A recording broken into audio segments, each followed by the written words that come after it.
Hi friends, இன்றைக்கி நம்ம கிச்சனில் லோட்டஸ் பிஸ்காஃப் பிஸ்கெட்ஸ் தான் செய்ய போகிறோம். அதுக்கு மைதா கோதுமை 2 கலந்து 120 கிராம் எடுத்திருக்கேன். 60 gram sugar, 20 gram brown sugar, 60 gram unsalted butter, baking soda, baking powder, vanilla essence இதெல்லாம் எடுத்து ரெடி பண்ணி வச்சுக்கலாம். இந்த பிஸ்கெட்க்கு கேரமல் எசன்ஸ் சேர்க்கணும். என்கிட்ட இல்லாதனால நான் கேரமல் சாஸ் செஞ்சு சேர்த்துக்க போகிறேன். நம்ம ஏற்கனவே எடுத்து வச்சுருக்க சுகர்லேருந்து 2 டேபிள் ஸ்பூன் மட்டும் கடாயில் சேர்த்துக்கலாம். சுகர் நல்லா மெல்ட் ஆகி ஹனி கலர் வந்ததுக்கப்புறம் அதில் 2 டேபிள் ஸ்பூன் அளவுக்கு பால் சேர்த்து மிக்ஸ் பண்ணிக்கிறேன். பால் நல்லா மிக்ஸ் ஆனதுக்கப்புறம் 1 டேபிள் ஸ்பூன் அளவுக்கு பட்டர் சேர்த்து ஆஃப் பண்ணிக்கலாம்.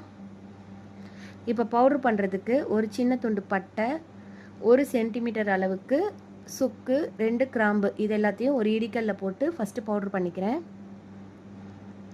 இடித்த பவுடரை ஒரு மிக்சர் ஜாரில் சேர்த்துட்டு சுகர், ப்ரௌன் சுகர் இது எல்லாத்தையும் சேர்த்து ஃபைன் பவுடராக அரைச்சி ரெடி பண்ணிக்கணும். மிக்சிங் பவுலில் 60 கிராம் அளவுக்கு அன்சால்டட் பட்டர் எடுத்திருக்கேன். அதில் பவுடர் பண்ண சுகரையும் சேர்த்துக்கலாம். நல்லா ஃப்ளஃபியாக வரணும், அந்த அளவுக்கு நல்லா மிக்ஸ் பண்ணணும்.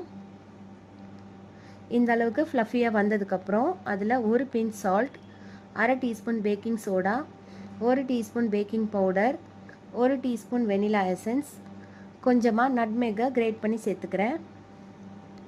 ரெடி பண்ண கேரமல் சாஸும் சேர்த்துக்கலாம். இது எல்லாத்தையும் நல்லா மிக்ஸ் பண்ணிவிட்டு ஃபைனலாக மாவும் சேர்த்து இந்த திக்னஸில் மிக்ஸ் பண்ணிக்கணும். எனக்கு பால் தண்ணி எதுவும் தேவைப்படலை. உங்களுக்கு தேவைப்பட்டால் 1 டேபிள் ஸ்பூன் மட்டும் மில்க் சேர்த்துக்கோங்க.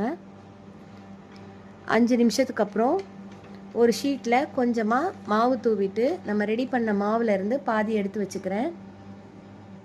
மேலே இன்னொரு ஷீட் சேர்த்துட்டு கொஞ்சம் திக்காக ரோல் பண்ணி எடுத்துக்கணும். என்கிட்ட இந்த கட்டர் இருக்கிறனால நான் அதை வச்சு கட் பண்ணிக்கிறேன். இது இல்லைன்னா கத்தி வச்சு கூட கட் பண்ணிக்கலாம். பாதியை ஸ்டவ்லையும் பாதியை அவன்லேயும் செய்ய போகிறேன். அதுக்கு ஒரு பேனில் லைட்டாக பட்டர் க்ரீஸ் பண்ணிவிட்டு ரெடி பண்ண பிஸ்கெட்லாம் சேர்த்துடலாம். நான் ஸ்டவ்வில் ஏற்கனவே ஒரு கடாயில் கொஞ்சமாக உப்பு, ஒரு ஸ்டாண்டு வச்சு 10 நிமிஷம் ப்ரீ ஹீட் பண்ணி வச்சுருக்கேன். அதில் சேர்த்துக்கிறேன். மூடி வச்சிடலாம். மீதி இருக்கிற பிஸ்கெட்டை அவன் ட்ரேயில் வச்சுக்கிறேன். ப்ரீ ஹீட் பண்ண அவனில் 180 டிகிரியில் 10 மினிட்ஸ் வச்சா பேக் ஆயிரும். அடுப்பில் வச்ச பிஸ்கெட் 10லேருந்து 15 நிமிஷத்தில் கோல்டன் கலர் வந்துடும். அவனில் வச்ச பிஸ்கெட்டும் ரெடி ஆயிடுச்சு. ஆறட்டும். நான் ஃபஸ்ட்டு அடுப்பில் வச்சதை ஓப்பன் பண்ணி காட்டுறேன்.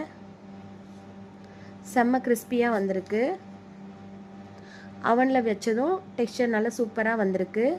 நம்ம எடுத்த மாவுக்கு டோட்டலாக 20 பிஸ்கெட் கிடச்சிருக்கு. ரொம்ப காஸ்ட்லியான இந்த பிஸ்கெட்டை கண்டிப்பாக வீட்டில் ட்ரை பண்ணி பாருங்கள்.